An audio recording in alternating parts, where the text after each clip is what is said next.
Good morning everyone.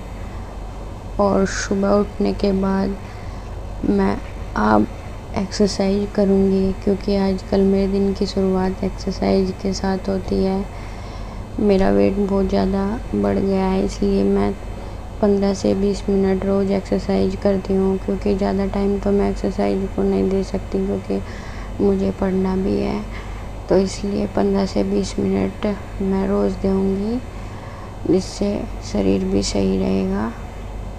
और हमें सुबह उठकर एक्सरसाइज ज़रूर करनी चाहिए, चाहे हम ज़्यादा टाइम ना कर सकें, लेकिन थोड़े टाइम हमें ज़रूर एक्सरसाइज करनी चाहिए। जब हम पूरा दिन काम करते हैं, पूरा दिन और चीज़ों को देते हैं, तो हमें थोड़ा टाइम अपने शरीर को भी देना चाहिए। और जैसे कि आप सभी को पता होगा कि आयोग ने अपना कैलेंडर आउट कर दिया है और यूपीपीसीएस का एग्ज़ाम 27 अक्टूबर और समीक्षा अधिकारी का 22 दिसंबर को है। लगभग हमारे पास 6 महीने हैं, और जितना ज़्यादा हो सके अपनी पढ़ाई को टाइम दें, क्योंकि जो टाइम अब है वो बाद में नहीं होगा। इसलिए ज़्यादा से ज़्यादा अपनी पढ़ाई करें।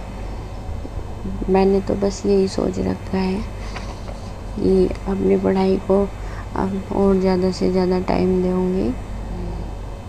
और मैं आज आप सभी को बताऊँगी कि कैसे मैं अपने गोल सेट करती हूँ पूरे दिन के पढ़ाई के, और कैसे मैं उन्हें पूरा करती हूँ। नाश्ता करने के बाद मैं फिर अपनी पढ़ाई में लग जाऊँगी। और अगर हम अपने गोल को छोटे छोटे टुकड़ों में तोड़ लेते हैं, तो वह आसानी से पूरा हो जाता है। अगर मुझे 4 सब्जेक्ट पढ़ने हैं, तो मैं लिखूँगी कि मुझे 4 सब्जेक्ट पढ़ने हैं और कौन से टॉपिक्स पढ़ने हैं। ऐसा लिखने के बाद मुझे पता होता है कि अब मुझे ये सब्जेक्ट पढ़ना है और इसके बाद मुझे फिर दूसरा सब्जेक्ट पढ़ना है, जिससे मैं अपना पूरा फोकस अपने गोल पर रखती हूँ कि मुझे अब ये पूरा करना है। जैसे मैं लिख रही हूँ कि ज्योग्राफी में मुझे घटना चक्र पढ़नी है, बायोलॉजी का रिवीजन करना है, यूपी स्पेशल की वीडियो देखनी है, और कम से कम 2 घंटे मुझे हिंदी पढ़नी है। और सुबह के 11:30 हो गए, मैंने अपने काम ख़त्म कर दिया है, और इसके बाद अब मैं टाइमर लगाकर अपनी पढ़ाई शुरू करूँगी। और टाइमर लगाने का ये फ़ायदा है कि मुझे पता चल जाता है कि मैंने आज पूरे दिन 6 से 7 घंटे या 8 घंटे की पढ़ाई की है। और अब मैं घटना चक्र पढ़ रही हूँ ज्योग्राफी से, और ज्योग्राफी में मैं मिनरल्स पढ़ रही हूँ, क्योंकि यहाँ से बहुत सारे क्वेश्चन बनते हैं। वैसे तो मुझे पूरी घटना चक्र ही पढ़नी है, पर लेकिन जो मिनरल्स का टॉपिक है वो बहुत ज़्यादा इम्पोर्टेंट है। मैंने PYQ में देखा था कि मिनरल से हर साल क्वेश्चंस पूछे गए हैं, तो इसलिए अपने जो टॉपिक है उसे पूरा करें। और यहाँ मुझे पढ़ते हुए 2 घंटे हो गए हैं, और मैंने अपना एक टारगेट पूरा कर लिया। और इसके बाद मैं दूसरा सब्जेक्ट पढ़ूँगी।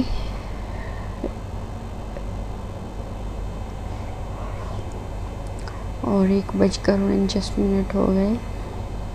2 घंटे की मेरी पढ़ाई कंप्लीट हो गई है, और ये मैंने टिक लगा दिया कि मैंने ज्योग्राफी पढ़ लिया है। फिर इसके बाद मेरे बायोलॉजी और यूपी स्पेशल और हिंदी, ये 3 सब्जेक्ट बचे हुए हैं। और करंट अफेयर्स की मैं एक वीडियो देखती हूँ बस। फिर मैं उसके जो PDF है वो निकलवा कर उससे रिवीजन करती हूँ। इसके बाद मैं बायोलॉजी वो यूपी स्पेशल की 3 वीडियो करूँगी। मैं यूपी स्पेशल की रोज़ 3 वीडियो करती हूँ। मेरे पास एक ही फ़ोन है, इसलिए मैं आपको बता दूँ कि मैंने पहले यहाँ तक नदिया पूरी की थी और इसके बाद झरनों का टॉपिक है वो पूरा करूँगी। और ये मैंने 2 घंटे पढ़ने के बाद अपने जो झील और जलप्रपात है उसका टॉपिक पूरा कर लिया है। और फिर ये मुझे पढ़ते हुए 4 घंटे हो गए।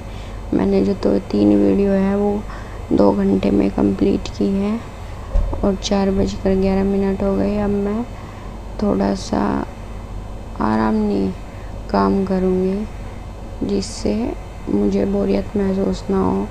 अब मैं जाकर शाम के लिए सब्ज़ी बना दूँगी और मुझे बीच में थोड़ा रेस्ट भी मिल जाएगा क्योंकि 4 घंटे लगातार पढ़ना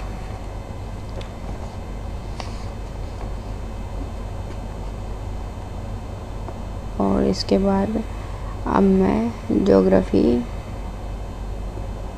बायोलॉजी पढ़ूँगी और इसके बाद मैं बायोलॉजी पढ़ूँगी। बायोलॉजी मैंने अभी स्टार्ट किया है 2 दिन पहले ही, मतलब घटना चक्र। उससे पहले मैंने बायोलॉजी के नोट्स बनाए थे। फिर नोट्स पढ़ने के बाद अब मैं घटना चक्र से बायोलॉजी पढ़ूँगी क्योंकि बायोलॉजी BRO और ARO के लिए बहुत ज़्यादा इम्पोर्टेंट है। जैसे फिजिक्स हो गया, केमिस्ट्री हो गया, ये इतने ज़्यादा नहीं है, लेकिन बायोलॉजी से बहुत ज़्यादा क्वेश्चन बनते हैं, इसलिए बायोलॉजी इम्पोर्टेंट सब्जेक्ट है।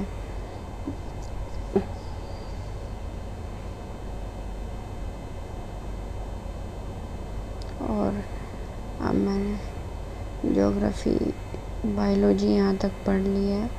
इसके बाद मैं कल पढ़ूँगी और मैं जो बायोलॉजी 1 घंटा ही पढ़ पाई हूँ और शाम के 7 बज गए। अब खाने का टाइम हो गया है और यहाँ खाना बनाने के बाद मैं खुद अपने लिए लेके आ गई हूँ। और इसके बाद मैं हिंदी पढ़ूँगी। मैं हिंदी शाम के टाइम में पढ़ती हूँ क्योंकि ये एक हल्का सब्जेक्ट है। जब पूरा दिन हम पढ़ाई करते हैं तो फिर पढ़ने को मन नहीं करता, इसलिए मैं हिंदी ही पढ़ लेती हूँ क्योंकि हिंदी मुझे अच्छा भी लगता है और इतना ज़्यादा भारी सब्जेक्ट नहीं है, हल्का ही है। इसलिए मैं रात के टाइम रोज़ हिंदी ही पढ़ती हूँ। और ये आदित्य पब्लिकेशन की बुक है। मैं अभी इसी से हिंदी पढ़ रही हूँ, अनेक शब्दों के लिए एक शब्द। इससे पहले मैंने घटना चक्र की जो PYQ की बुक होती है उससे सारे टॉपिक्स पढ़ रखे हैं। इस बुक से भी मैंने पहले पढ़ रखा है, अब मैं दूसरी बार पढ़ रही हूँ।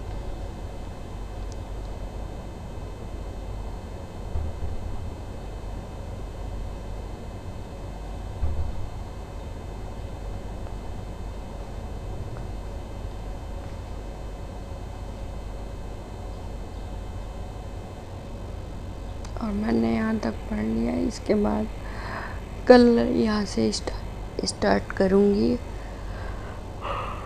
और आज मेरी 6 घंटे 29 मिनट की पढ़ाई हो गई और रात के 10 बज गए। और अगर आपको मेरी वीडियो अच्छी लगे तो वीडियो को लाइक करें।